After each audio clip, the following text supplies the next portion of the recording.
MSW Media.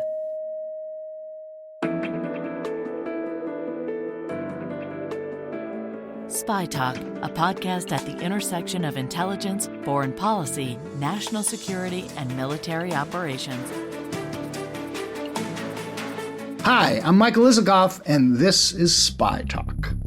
I'd shut down the FBI Hoover building on day one and reopening the next day as a museum of the deep state. And I'd take the 7,000 employees that work in that building and send them across America to chase down criminals. Go be cops. We're going to come after the people in the media who lied about American citizens, who helped Joe Biden rig presidential elections. We're going to come after you. Whether it's criminally or civilly, we'll figure that out. But yeah, we're putting you all on notice. That was Kash Patel, Donald Trump's pick to be the next director of the FBI, speaking on Steve Bannon's War Room podcast last year, laying out a chilling agenda for a new Trump administration, a plan to use the powers of law enforcement to extract revenge and retribution on perceived political enemies, including journalists. It's one of many provocative comments by Patel that have raised questions about his suitability for one of the most sensitive and powerful jobs in government. But were he to be confirmed and FBI Director Christopher Wray fired, what impact would he actually have on the country's premier law enforcement agency?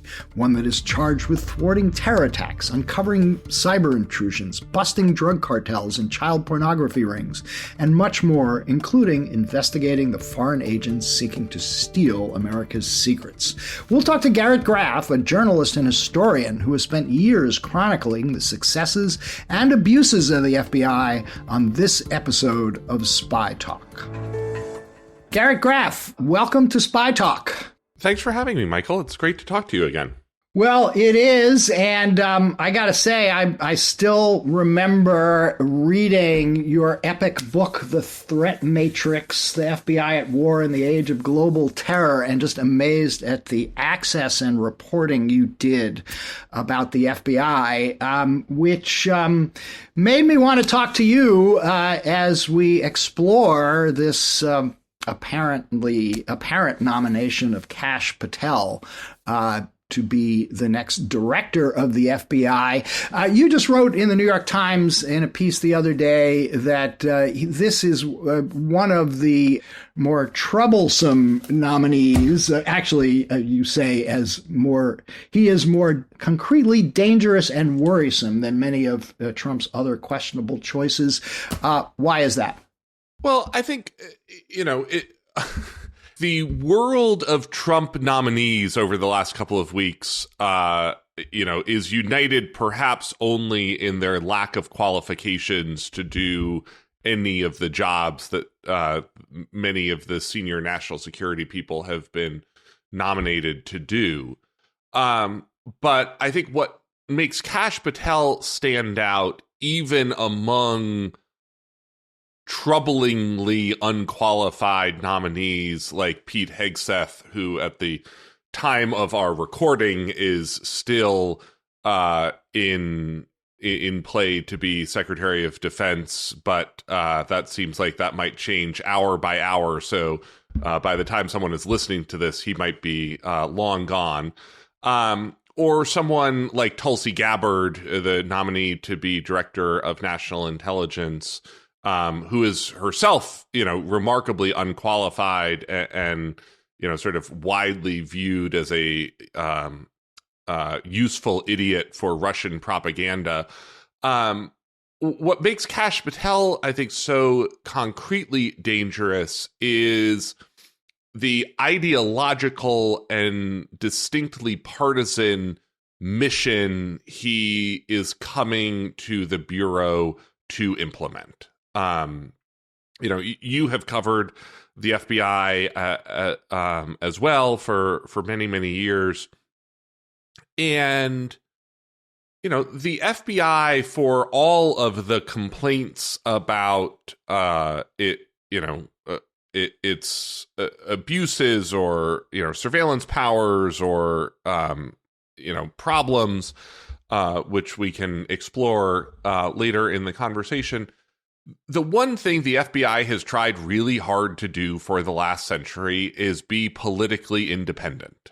And presidents, both Democratic and Republican presidents, have nominated director candidates who are distinctly not political appointees. People who have a track record of public service, a history of law enforcement experience, and then let them do whatever they do as director.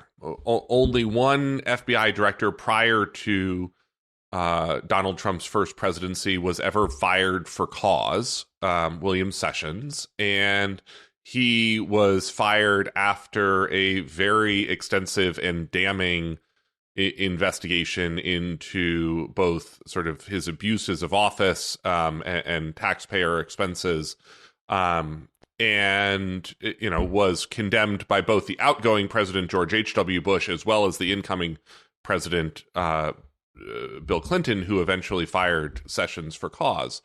Every other FBI director has left the job of their own accord. And that's a really important sign of political independence. And, presidents have not been happy with the decisions of many of those FBI directors along the way. The man Bill Clinton eventually chose as his FBI director, Louis Freeh, turned pretty explicitly on Clinton amid Clinton's unfolding scandals.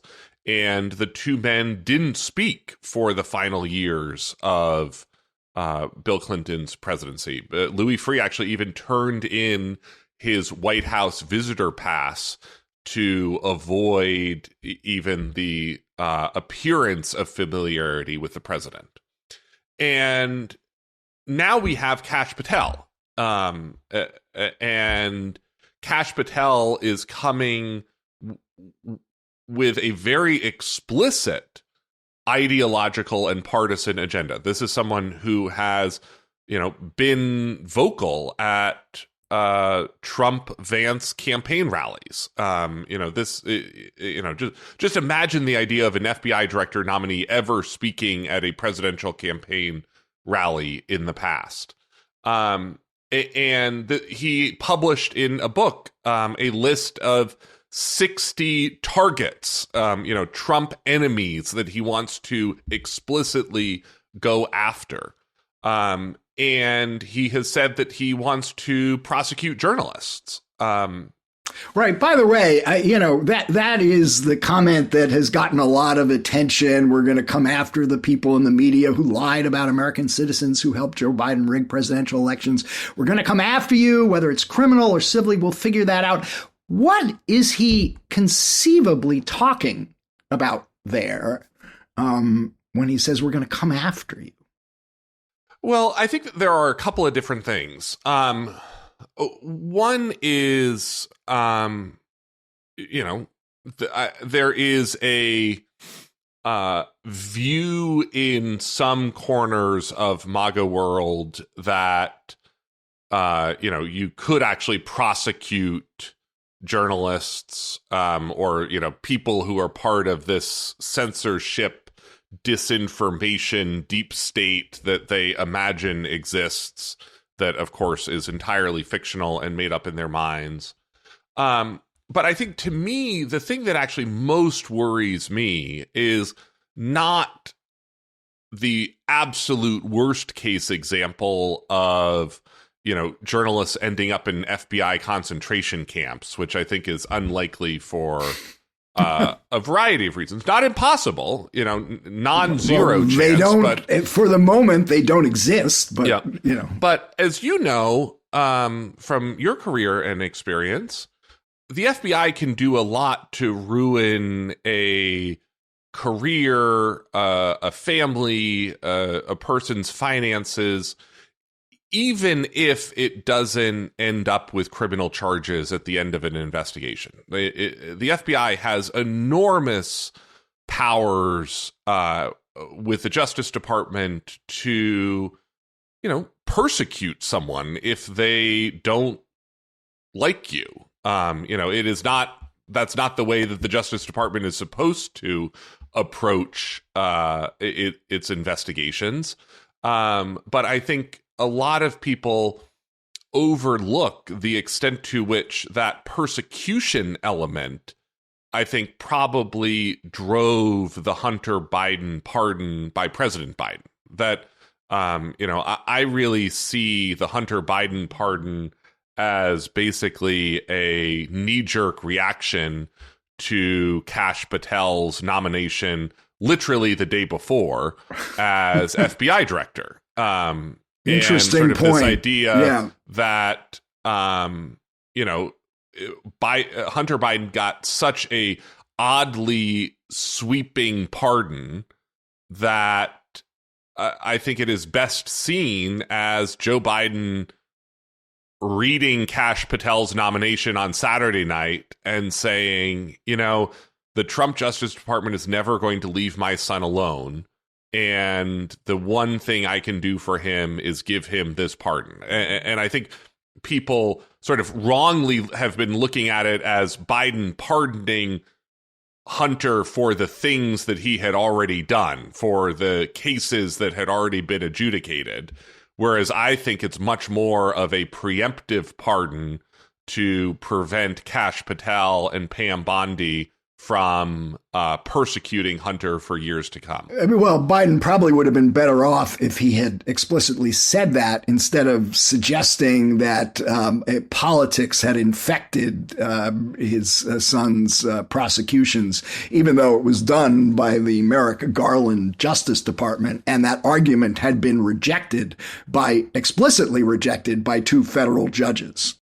Yes. I won't argue that Biden poorly presented his pardon, but I think the context of Kash Patel on Saturday night and this pardon coming out of the blue on Sunday is hard to disentangle.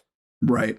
But look, your point about the enormous power of the FBI, its surveillance capabilities, its use of FISA warrants to snoop on suspected spies and terrorists with certainly very little public oversight, is a reminder of, as you say, the what the FBI can do to a person. And we should point out in Kash Patel's meager defense, and this may be the only time I defend him, he was right about calling out the abuses in the FISA warrant of Carter Page, a one-time foreign policy advisor to Donald Trump.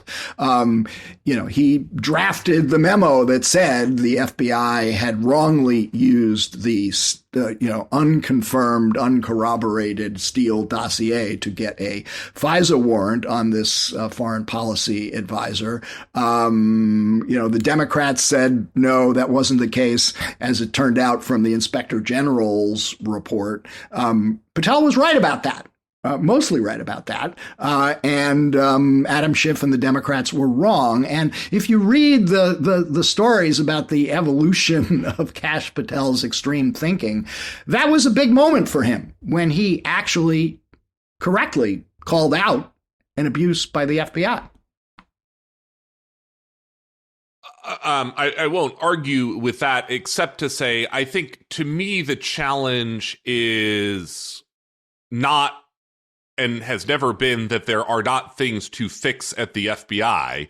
The challenge is he is coming and Donald Trump is choosing him specifically because of this vision to weaponize the FBI both against the opponents and sort of perceived enemies of Trump and Trump's administration, but also to avoid the prosecution of Trump's friends. And I think that to me is one of the things I wrote about in the wake of Patel's nomination, which to me, one of the things that really worries me about having someone as nakedly partisan as Patel atop the FBI is the FBI is the only federal law enforcement agency in the country that handles public corruption cases. It's really actually, one of the only law enforcement agencies at any level in the United States that handles public corruption cases. Abuses of by elected officials, abuses of public trust, government corruption. And to me, one of the things that a nakedly partisan FBI director does is it's not just about the persecution of enemies. It's also a very clear message to all of the grifters in the Trump orbit that it is now open season on graft and bribes and corruption. You don't have to worry about the FBI coming after you if you are sufficiently loyal in the, Donald Trump, Pam Bondi, Kash Patel administration. Right. Right. And that is a very good point. By the way, my point on the FISA warrant on Carter Page is it underscores just how much power the FBI does have to surveil American citizens without their knowledge. And you want them to get it right every time. And, when they get it wrong, which they sometimes do, that is a problem. And that's something people on the left have warned about for years and have decried, the secrecy surrounding the FISA process. It's one of those weird moments that people on the right are adopting some of the language and critiques that have been used by people on the left.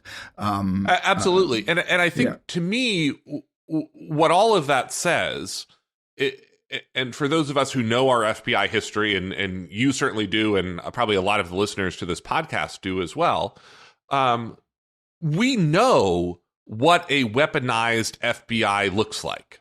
Yes. It is exactly the FBI that J. Edgar Hoover had perfected by the late 1960s and early 1970s, right. In sort of the final years of his half-century reign. That's a good moment to take a quick break, and when we come back, we'll talk about some of those historic abuses by Hoover's FBI and why they are worth keeping in mind as the country considers a Kash Patel in charge of the agency.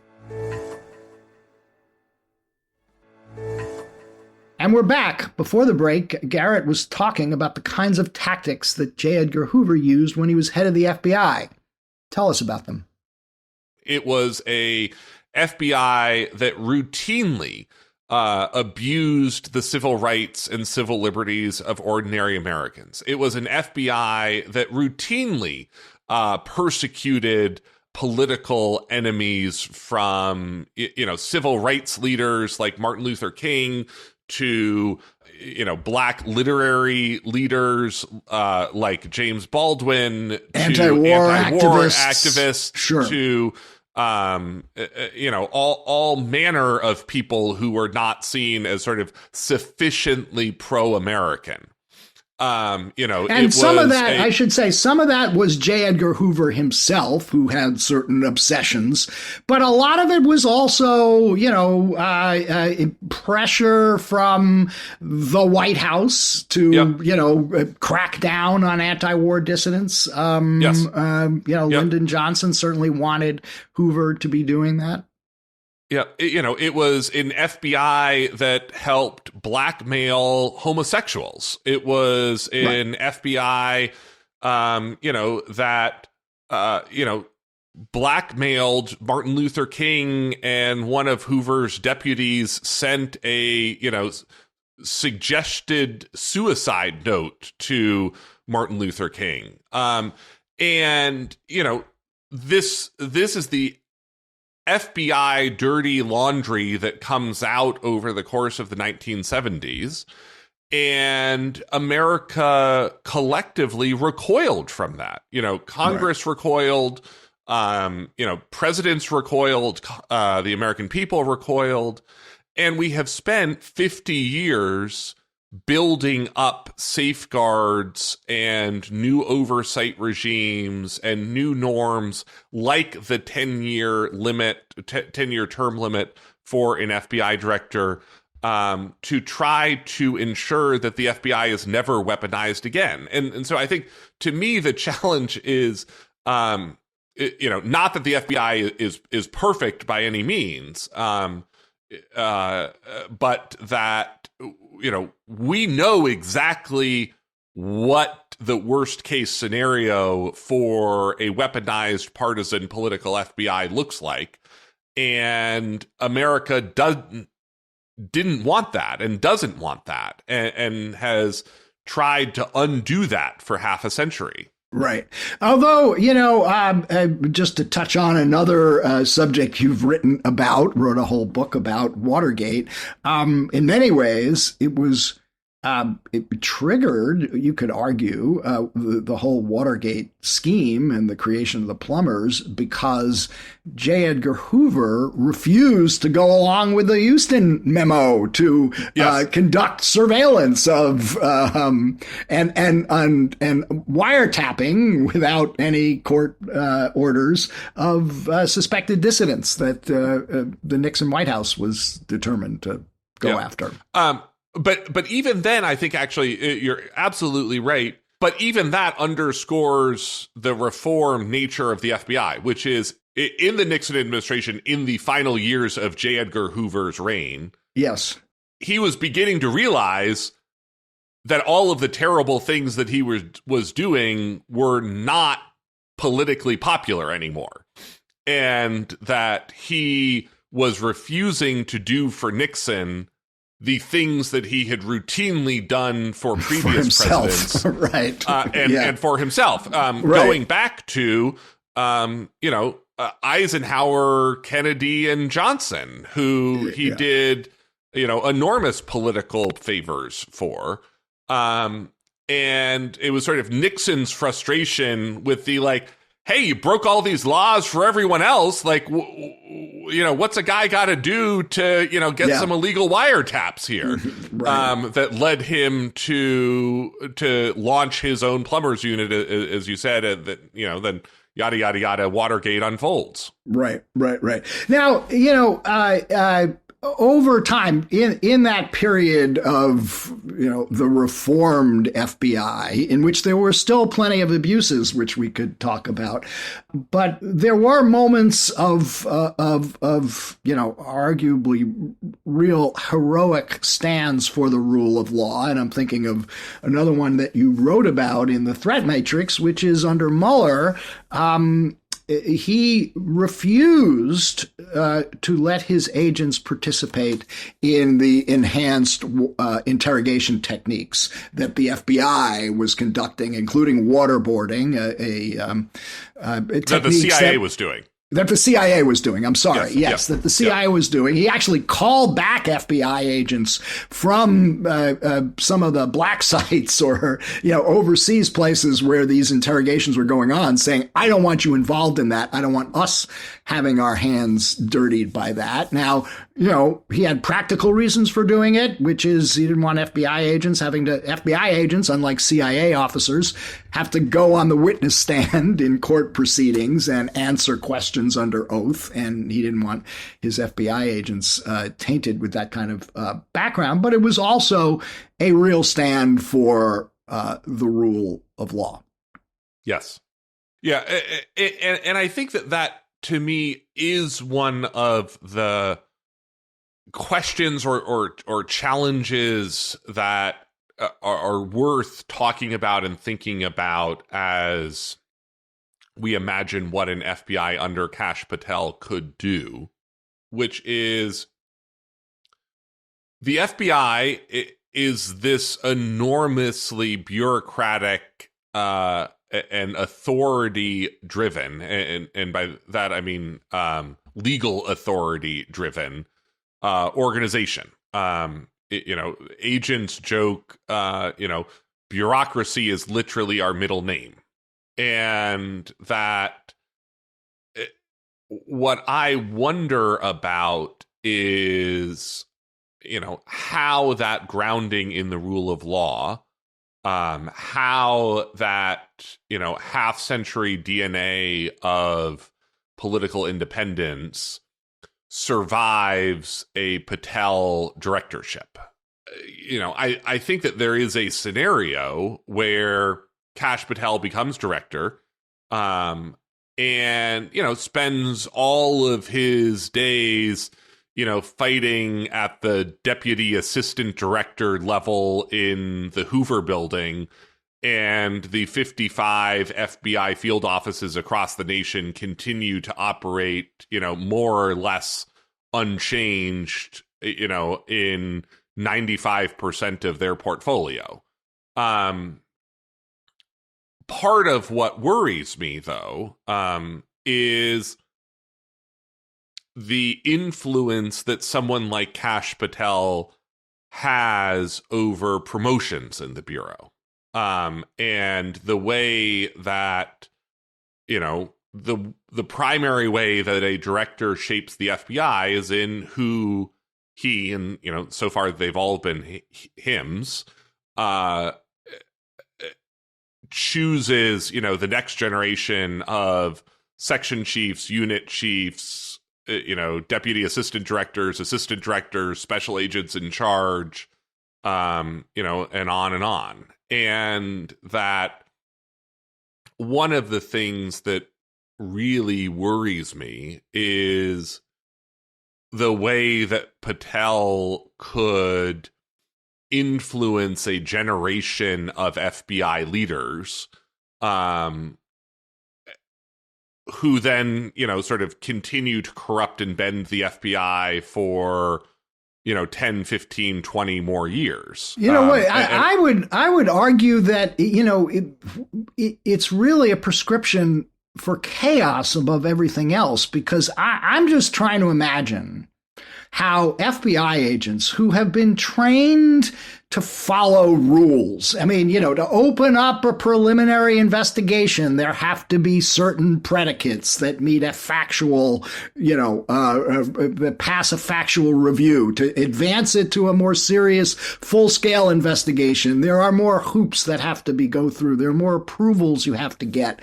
And if Patel uses the FBI in the way that he's talked about using the FBI, I just don't see how that clash plays out, because agents, many of whom are lawyers, many of whom are accountants, many of whom are, trained to follow the rules that have been laid out over the years to prevent political abuses. I mean, are they going to accept, directives from up high to violate those rules and launch investigations without adequate predicates? Yeah, that to me is actually one of the great questions of this and I think that this might be true actually of a lot of Trump nominees across the government, right. Which is, one of the challenges of appointing people who are fundamentally unqualified to a lot of these roles is they're not going to understand the levers of internal power to use to get the change that they want. Right. Again, look at someone like Pete Hegseth. The Pentagon has defeated defense secretaries far more competent and knowledgeable about the U.S. military than Pete Hegseth. Donald Rumsfeld, fought the Pentagon for years during the George W. Bush administration, and he'd already been defense secretary once before. Right. And so, Patel has, minimal at best experience with the FBI. And, you can certainly see a scenario where, even in well-meaning cases where people are sort of trying to do the things that Patel wants them to do, the cases sort of get lost in the paperwork and the bureaucracy and, right. As you said, the layers of supervisor sign-off that have to happen, in order for X to happen or Y to happen. Yeah. So let me pose a sort of, alternative, view to play devil's advocate here. We start with J. Edgar Hoover, who for decades ran the FBI as his personal fiefdom and, did and all sorts of documented abuses resulted. And then we swing towards the independence era of FBI directors like Louis Freeh, refusing to even accept a White House pass. And probably the ultimate expression of that independence was James Comey, who sort of celebrated his independence from White Houses. First, when he was at the Justice Department, and he resisted the Bush White House demands to renew the warrantless surveillance program. But then, obviously, in 2016, he makes a big point of publicly giving extensive comments about why the FBI was not recommending charges against Hillary Clinton, something that he didn't have to do and was widely criticized for doing. And then on his own, in the last days of the election, renews the investigation of Hillary Clinton. And one could argue that that was, Comey sort of, overdoing the independence, almost to make a point, that he was trying to make a point about how independent he was, and it got him into a lot of trouble. Yes, and I think one of the things I've certainly been very critical of Comey's decision-making in 2016 previously. I think one of the things that we have come to understand about Jim Comey's decisions were what were originally, I think, seen in the moment as sort of these declarations of FBI independence were very much personal ego decisions of Jim Comey. That these were, and that they were sort of more about, brand Comey than they were brand FBI. And that, I think one of the things that we have seen the Biden administration do, and I would argue the Biden administration has sort of gone too far in the opposite direction, is, respect the independence norms of the Justice Department and the FBI sort of to a fault. And that, that in some ways there might be a reason to swing back some of these institutions more towards, presidential authority, but that Kash Patel is the wrong guy to do it. Right. I think we certainly don't want the White House weighing in on decisions of who to prosecute, who to investigate. I mean, I think we can say that's there ought to be a clear red line on that one. But I take your point about, and in fact, I agree with your point that,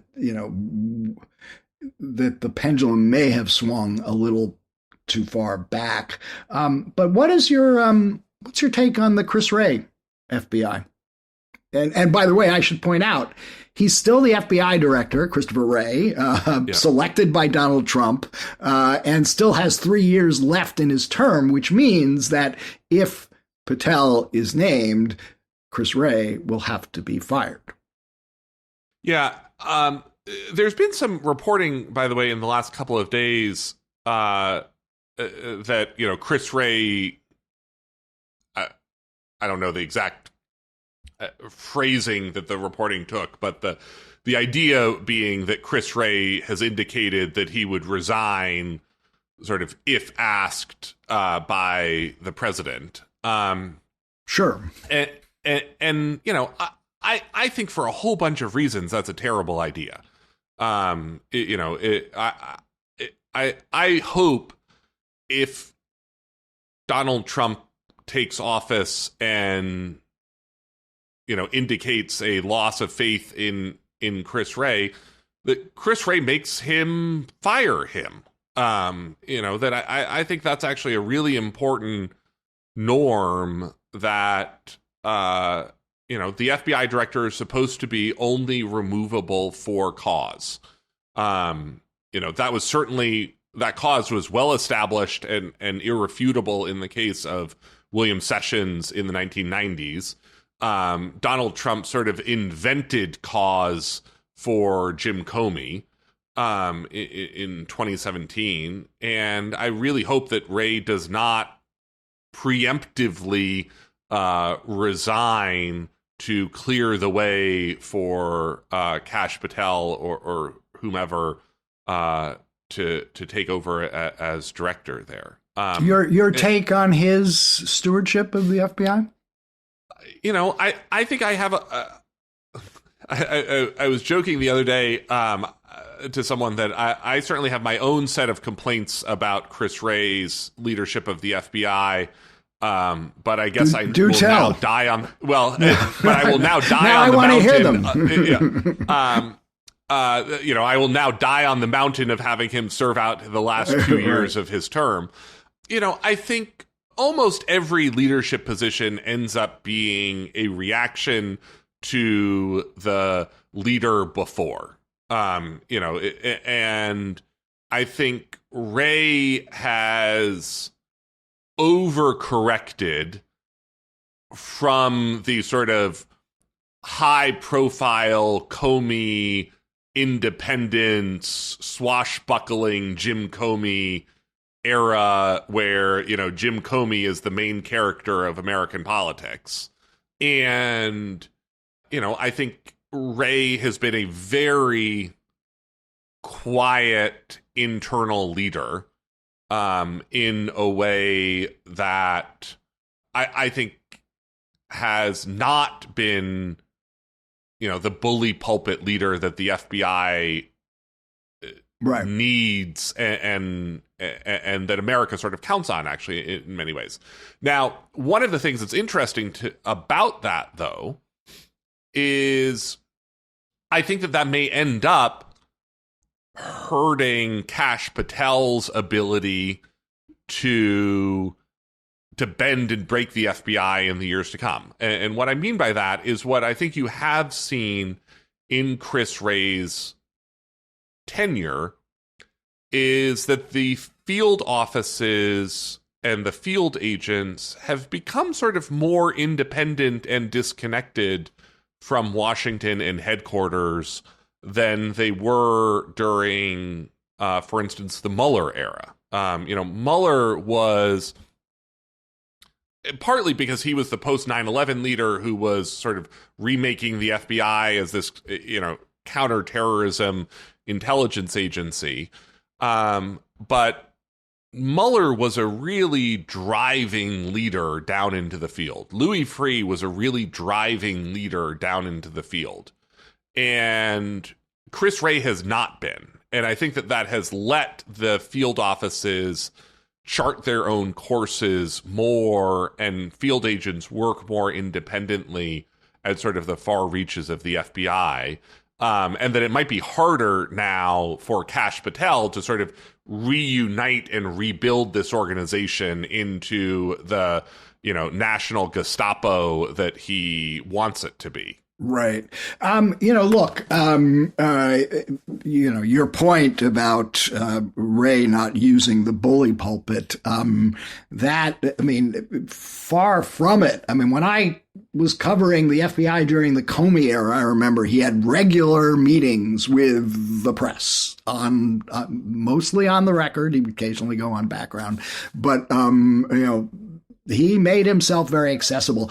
I think you could count the number of press interviews Chris Wray has done, maybe on the fingers of one hand. I can barely think of any that stand out. But, and here's where I think is probably the most terrifying thought about Kash Patel taking over the FBI, obsessing about going after Donald Trump's political enemies. Look at what Christopher Wray has said over the past year in congressional testimony and speeches and elsewhere, that we are facing a threat environment more dangerous than any that he can remember, from the Chinese cyber intrusions into every aspect of, America's communications, Iranian plots to assassinate our leaders, political leaders, including Donald Trump, Russian disinformation, terror attacks, the resurgence of ISIS-K in Afghanistan. And, with those kind of enormous threats out there, the idea that we'd have an FBI director who seems more intent on doing what he's talked about, like, being the fierce loyalist for Donald Trump, that is a pretty scary thought. If you accept what Christopher Wray has said publicly over the past year. And the other thing, I have done one of those interviews with Chris Wray. You have? The thing that we talked about was the rise and globalization of white supremacist terrorism. Right. And the FBI has been vocal. I wouldn't say very vocal, but vocal, that they see, the rise of white nationalism and white supremacist organizations as the greatest domestic terror threat. And to me, one of the real fears of a next Trump administration is those are Donald Trump's voters. That is the rise of far-right extremism in the United States is a major part of the movement that has helped propel Donald Trump to the presidency.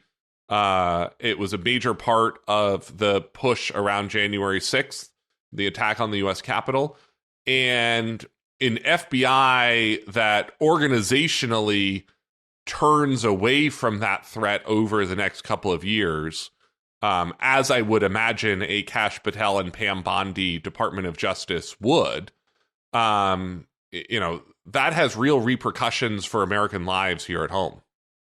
Yeah, and absolutely. And, that white nationalist movement, if that's what it is, or sympathizers would only be emboldened, I would imagine, if Donald Trump goes through on his plans to issue, sweeping pardons for the January 6th participants, particularly if it includes people, like the convicted Proud Boy folks who were and part I of think, it.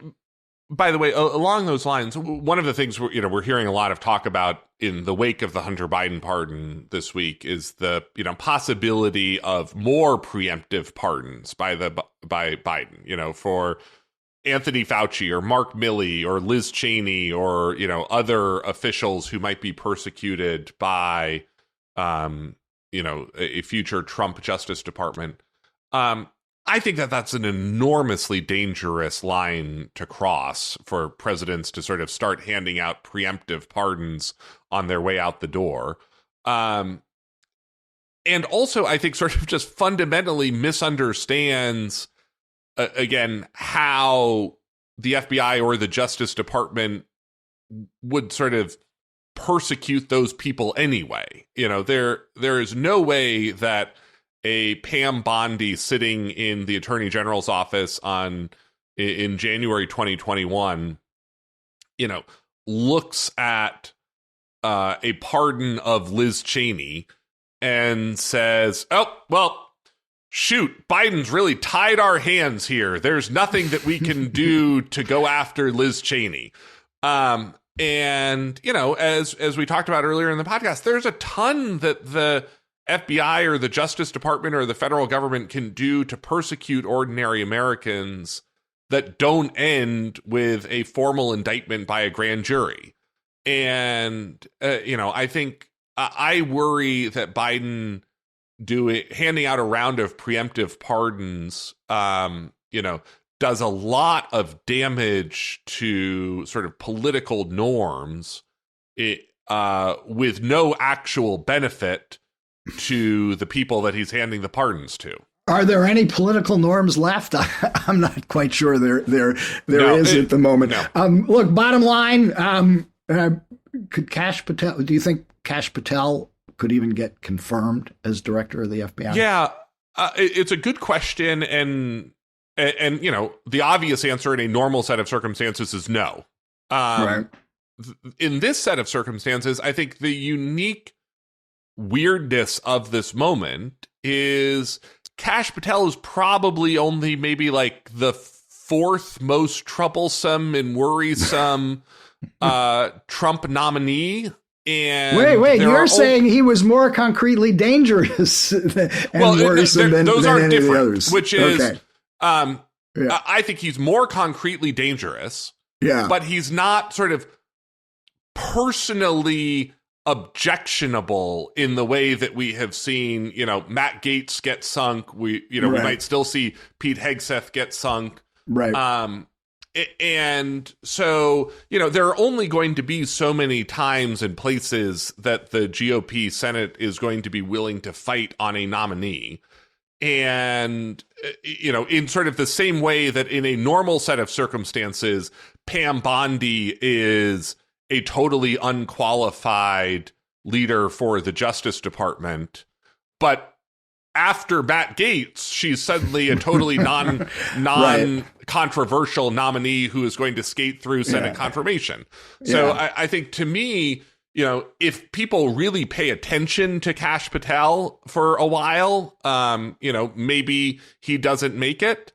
But I think there's also a possibility that he gets to his Senate confirmation vote and, he's sort of still just slightly under the main radar as someone like Pete Hegseth or, RFK Jr. or whoever else is the target du jour, I think it's a good point. I mean, I think we may get to the point of, the Senate will be so exhausted after the Hegseth nomination fight and the RFK nomination, the Tulsi Gabbard nomination fight, and, the Pam Bondi nomination fight, which, will probably take place as well, that they just may throw up their hands and let Kash Patel go through. But anyway, Garret, a fascinating conversation.